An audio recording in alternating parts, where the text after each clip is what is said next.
You want to understand Juneteenth meaning? Hear her story first. Selma, Alabama, summer 1963. The streets of Selma did not echo. They swallowed sound, like a mouth too full of history to speak it. On the corner of Washington and Broad, behind the colored-only laundromat and the rusted bus depot, stood a narrow clapboard house with flaking blue paint. That's where Lillian Carter, age 15, lived with her parents, her baby brother, and the silence they all pretended not to notice.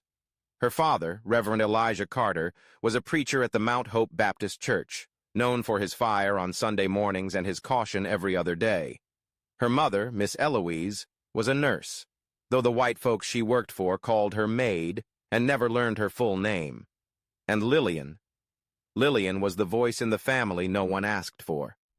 She sang too loud in church, asked too many questions in class, and when her older cousin Raymond was arrested for sitting at a whites-only lunch counter, she didn't cry like the others. She asked, "Why not me?" "'Cause girls like you don't get remembered," her father had snapped once. "Girls like you get buried quiet." But Lillian didn't feel quiet. Not when she walked past the courthouse and saw 3 drinking fountains, white, colored, and broken. Not when she saw her best friend Sarah Lynn turned away from the library for asking about college scholarships. Not when the police officer called her mother girl in front of her baby brother. That's when it started. The noise. Not the shouting kind, but the humming, the whispering, the pulsing inside her chest. It happened every time she passed the firehouse with the dogs trained to bite brown skin. Every time she folded her report card and saw the teacher's comment, "Smart but talks too much." She felt it in the soles of her feet, tapping out questions that had no safe answers. One evening in June, when the Alabama heat had turned the air to soup and the frogs croaked like gospel choirs, Lillian walked alone to the church. It was Wednesday. The building was empty. She stepped onto the altar and faced the worn pews. Then she opened her mouth and shouted, "My name is Lillian Carter! I am not a whisper!" The echo bounced back like an amen. That week, news arrived. Quietly, like it always did. Dr. Martin Luther King Jr. had spoken in Birmingham. More marches, more arrests. Some said the movement was coming to Selma. Others said it would never reach that deep. But at the Brown Chapel AME Church, tucked behind a bakery that wouldn't serve colored folk, people were meeting. In secret. After dark. Women with scarves. Young men with clipboards. A new kind of gospel. And Lillian watched from a distance, at first. Then came the Tuesday that changed everything. Sarah Lynn, her best friend since age 7, sat curled in the last stall of the school bathroom, tears streaking the freckles on her cheeks. In her hands was a letter from the State Board of Education. Applicant denied. Negro schools not eligible for state merit consideration. Sarah had scored top marks. She wanted to be a doctor. "I did everything right," she whispered, voice trembling. Lillian looked at the paper, then at her friend, and something inside her stood up, taller than she'd ever been. "Then the rules are wrong," she said. Sarah just shook her head. Lillian didn't. She walked out of that bathroom and straight home, her mind on fire. That night she asked her father, "If Dr. King came to Selma, would we march?" He didn't answer right away, just looked at her, hard and tired. "Your voice," he finally said, "won't save you from a bullet." Then he went back to his Bible. But Lillian had already started listening to a different scripture. It came in pamphlets she found tucked under church benches, in whispered conversations between her teacher and the janitor. In the song, Miss Ora hummed at the laundromat, "Keep your eyes on the prize, hold on." One Sunday, when the preacher's sermon ended and the organ fell silent, Lillian rose. "I have something to say," she declared. Heads turned. Her father froze in the pulpit. "I don't think God made us to be quiet," she said, voice shaking but rising.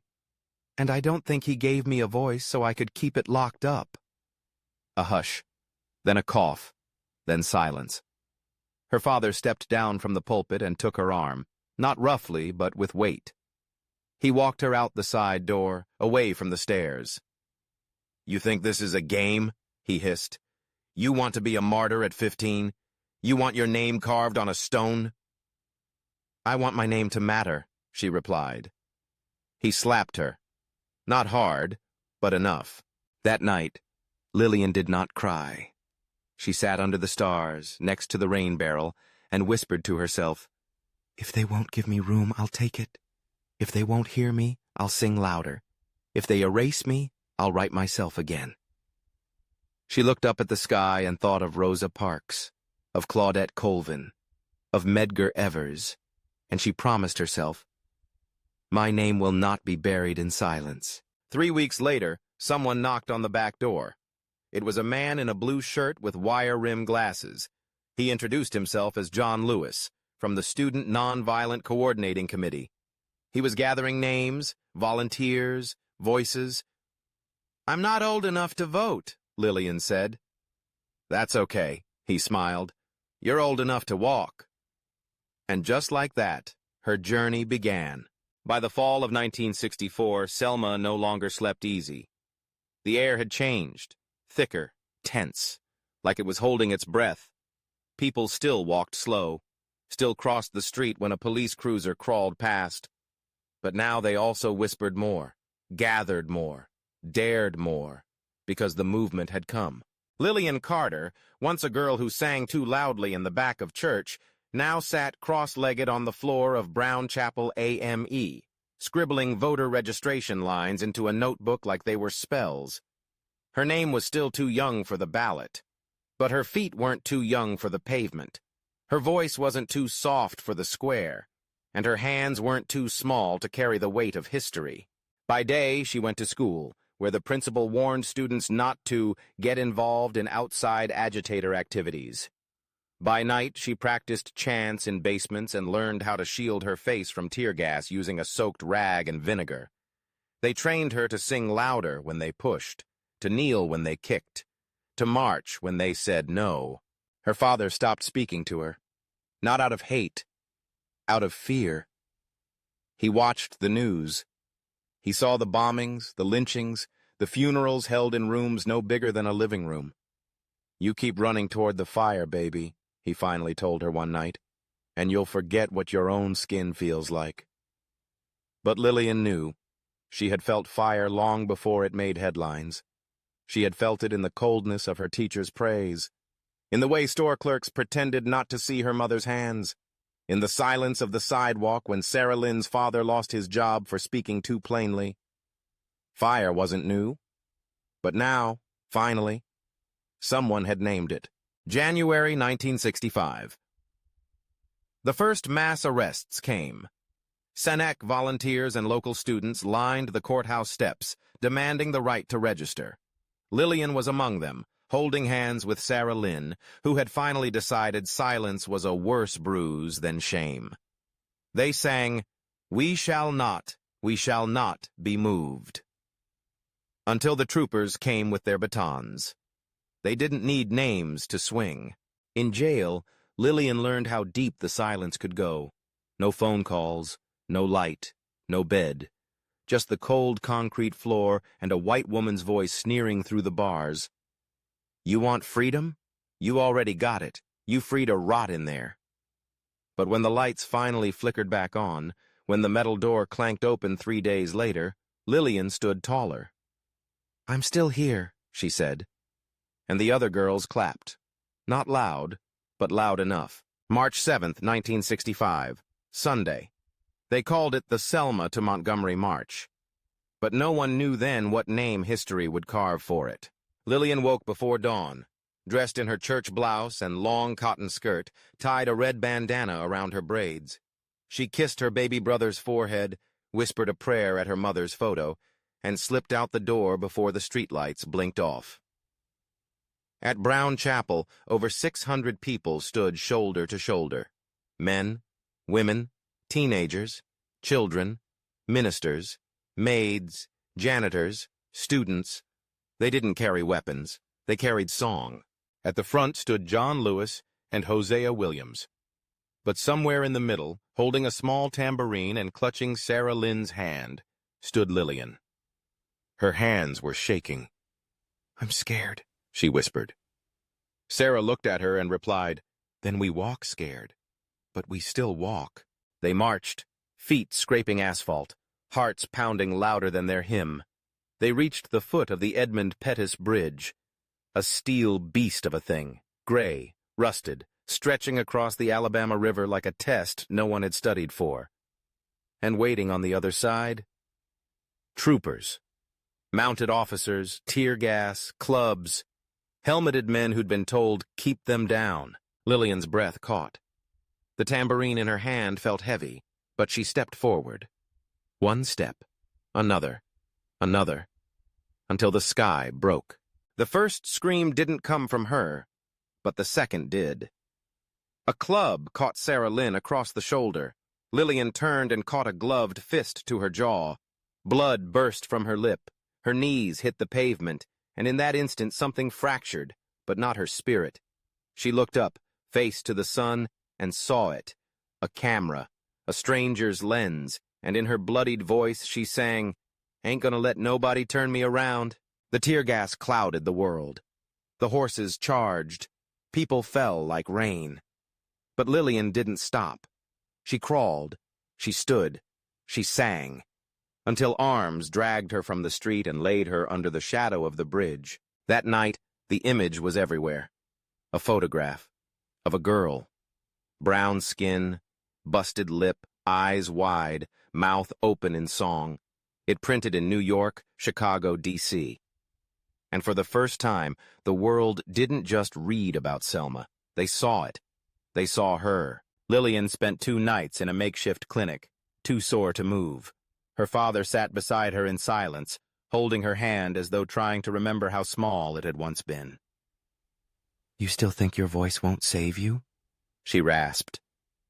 He didn't answer, just reached into his coat and pulled out a folded piece of paper, a voter registration form, with his name on it. Outside, the city braced for more, but inside that room, in that moment, history cracked just enough for light to slip in. Lillian smiled, winced, then whispered, "Then let's keep marching." Lillian never forgot the sound her knees made when they hit the asphalt. But it wasn't pain she remembered most. It was the silence afterward. The silence of white men not moving. The silence of black bodies rising up anyway. The silence of the world holding its breath, then exhaling all at once. Because Selma had been seen, and now it could not be unseen. 3 days later, they tried again. This time, more came. Not just from Selma, but from Georgia, Mississippi, even California. Priests, nuns, students, celebrities, and in the middle of it all, Lillian, her lips still healing, her eyes still lit. Her voice had become a drumbeat. She didn't lead the chants. She didn't need to. Every time someone saw her, this girl with the photograph-famous face, they remembered why they had come. By the time the march reached Montgomery, Lillian had blisters on her feet and a fire in her bones. At the Capitol steps, Dr. King spoke. "The arc of the moral universe is long," he said, "but it bends toward justice." And Lillian whispered back, "But only if we push it." August 6th, 1965. The Voting Rights Act was signed into law. For the first time in the history of Alabama, black men and women could walk into a courthouse and register without being asked to guess the number of jelly beans in a jar. And they did, by the hundreds. Lillian went with her father, who wore his church suit and held her hand tighter than ever before. When it was his turn, he looked the clerk in the eye and said, "My name is Elijah Carter, and I am here to vote." The clerk didn't smile, but he didn't stop him. That night, Lillian sat on the church steps, looking up at the stars, letting the moment sink into her skin. Her father joined her, unbuttoned his collar, and said nothing for a long while. Then he asked, "Why didn't you ever stop?" She thought about it, then answered, "Because if I had, I'd still be on my knees." She didn't return to school that fall, not out of protest, but purpose. Instead, she joined SNCC as a full-time field volunteer. She was 16, but she had already lived the weight of generations. She traveled county to county with a suitcase full of pencils, pamphlets, and hope, teaching sharecroppers how to write their names, helping grandmothers understand ballots, convincing teenagers to believe in their voice before the world convinced them otherwise. In Lowndes County, a man named Thomas, 77 years old, told her, "Ain't no one ever taught me my letters, but if you tell me what to write, I'll carve it into the sky." And he did. One letter at a time, one voter at a time, one whisper at a time becoming thunder. But freedom came slowly, too slowly. Churches were still burned, activists still beaten. And in some counties, the ballot box stayed locked tighter than a jail cell. But the people kept coming, because they had seen Lillian, and Lillian had survived. One evening in October, she was called to speak at a rural church in Greene County. She wore her Sunday best and stood behind the pulpit where her father had once preached obedience. Now she preached something else. "Freedom isn't a piece of paper," she told the crowd. "It's a practice, a push, a promise we keep making even when they keep trying to break it." The old women wept. The young men rose. And a 12-year-old girl in the back whispered to her sister, "I want to be like her." Later that night, a stranger left a note on her cot. "We see you, girl. You loud. We coming for you." She folded it, put it under her pillow, and kept going, because fear had lost its grip on her voice. By the end of 1965, Lillian had helped register over 2,000 new black voters across Alabama. She didn't seek credit. She didn't write memoirs. She just walked, taught, listened, sang. Sarah Lynn, now in nursing school in Atlanta, wrote her a letter. "I still hear your voice. Every time I doubt myself. It tells me, write your name, use your name, live your name." Lillian folded that letter into her journal, next to the old photograph of her face on the Edmund Pettus Bridge, next to the voter registration form she kept like scripture. She wrote in her journal that night, "We thought we marched to Montgomery, but really we marched to ourselves. We bled not just to be seen, but to finally see who we are. And I will not stop singing until every child knows their name matters." Selma had changed. Not completely, not safely, but undeniably. By 1979, the courthouse no longer asked black men to count jelly beans, but it still asked for silence in ways harder to name. Lillian Carter no longer marched. Now she built. She bought an old, abandoned train depot on the edge of Broad Street with a grant and a prayer. With help from church ladies, retired bricklayers, and students, she turned it into something new. The Carter Community House. No sign out front, no security fence, just a chalkboard that read, "Come in if you have something to say." She wore thick-rimmed glasses now, kept her hair wrapped in patterned scarves, and walked with a slight limp from the bridge that changed her life. But her voice had never grown soft. It had grown certain.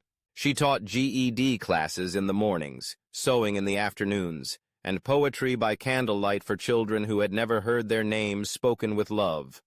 To a boy named Jerome, she said, "You are more than your report card." To a girl named Lila, she said, "Don't let the world write your name for you."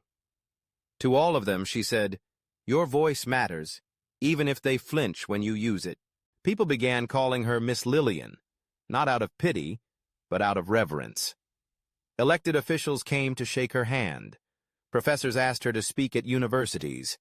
She went only once, stood at a podium in Yale, told a room of young white scholars, "You study revolution like it's theory, but I lived it in the gravel under my knees." Then she walked off stage to a standing ovation and never returned. But she didn't need applause. She needed impact, and she found it, one child at a time. In 1982, a 9-year-old boy named Elijah Jr. walked into the community house wearing shoes 2 sizes too small and a scowl that scared away kindness. He wouldn't speak at first, wouldn't meet anyone's eyes, would only draw angry spirals in the corners of his math sheets. Miss Lillian didn't force him. She just handed him a pencil one day and said, "Write your name. That's where it begins." It took 3 weeks. But one day, under a drawing of a burning bridge, he wrote, "Elijah, I'm here." And she circled it in red and whispered, "Then so am I." Elijah Jr. kept coming back. He stayed late, swept floors, organized books, and eventually started to smile. At 12, he said he wanted to be a teacher. At 15, he said he wanted to be a lawyer. At 17, he stood in front of a crowd at the annual Bridge Day and said, "I walk because someone before me bled, and I speak because Miss Lillian taught me how not to flinch." In 1987, Sarah Lynn returned to Selma. Now a nurse with 3 daughters and a husband who played trumpet in a Sunday jazz band. She and Lillian sat on the same church steps where they once dreamed of something more. "Do you ever wonder," Sarah asked, "if it was worth it?" Lillian didn't answer right away. She watched 2 girls hopscotch on the sidewalk, their laughter rising like hymns. Then she said, "I don't wonder if it was worth it. I wonder what would have happened if we hadn't done it." In 1990, they renamed the street where Brown Chapel stood, Lillian Carter Way. She cried when the sign was nailed up, not for herself, but for the girl she used to be, barefoot, bruised, unsure if her name would ever mean anything. Her health declined not long after. Diabetes, fatigue. Her legs hurt more than she admitted. But every Juneteenth, every Bridge Day, every first Friday of the month, she still showed up at the Carter house and read aloud from her old journal. Sometimes just to one child, sometimes to a room packed full, sometimes in silence because her voice couldn't rise that day. But always, she was there. In 1995, at age 47, she wrote her last journal entry. "I did not come to be remembered. I came to remember for those who were never allowed to be known. If there is anything I have earned, it is not a title. It is a truth that we are not here to be quiet. We are here to be known." When she passed, the whole city paused. Flags flew half-staff, church bells rang, and the bridge, the Edmund Pettus Bridge, was walked by thousands, led by children carrying candles and singing her songs. On her gravestone, placed beneath a weeping willow near the Carter house, was a single line, "She made room for our voices." Elijah Jr., now a law student at Howard University, came back for her funeral. He knelt at her grave, placed a folded voter registration form on the stone, and whispered, "I'm still writing my name, Miss Lillian, and I'll never stop." The wind that morning was strange, not cold, but charged, like the sky remembered something the people were just beginning to recall. It was the 55th anniversary of Bloody Sunday, and the bridge stood, gray, rusted, defiant, the same iron bones. But now, thousands gathered beneath it in masks and marching shoes. Because even decades later, the walking hadn't stopped. Not really. Among the crowd was a girl, Zora Lillian Carter, 17 years old, brown skin, tight braids, a gold pin in the shape of a book clipped to her lapel. She had never known Miss Lillian, her great-great-aunt by name, a legend by presence. But she knew the story by heart, because it had been sung to her softly, then louder, as lullaby, then as battle cry. That day, Zora stood on a temporary stage erected at the foot of the bridge. A microphone, a single light, and a silence that asked for something more.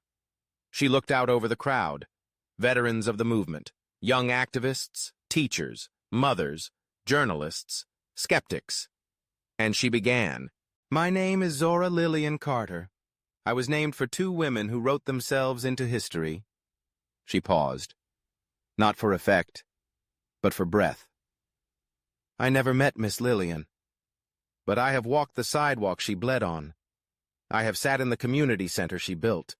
I have spoken in the classroom she made from a broken depot. So even though I never heard her voice in life, I carry it in mine." The crowd leaned in, not forward, but inward. "When I was 9, I was told my hair was unprofessional. When I was 11, I was told I was too loud. When I was 14, I was told protest was ungrateful. But I stand here because Lillian Carter was once told those same things, and she refused to believe them. Behind her, on a canvas banner strung between lampposts, was a painting. A brown girl with bruised knees, a tambourine in one hand, and a flame in the other. The caption read, "She walked first so we could run farther." Zora lifted her gaze and continued, "They said her voice didn't matter, but her echo is in every step we take." She didn't just break silence. She made room. And now it's our turn. She stepped back. The crowd was still.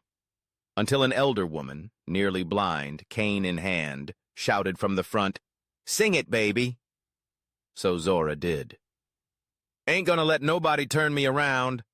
And the crowd joined, young, old, black, white, together, singing on the bridge that once tried to break them. Later that day, Zora walked alone to the Carter community house, still standing, a little smaller than she imagined, but no less sacred. She unlocked the door, stepped inside. Dust motes swirled in sunlight. The chalkboard still hung crooked on the wall. A stack of children's books sat beside a chipped coffee mug labeled Miss Lillian's Voice.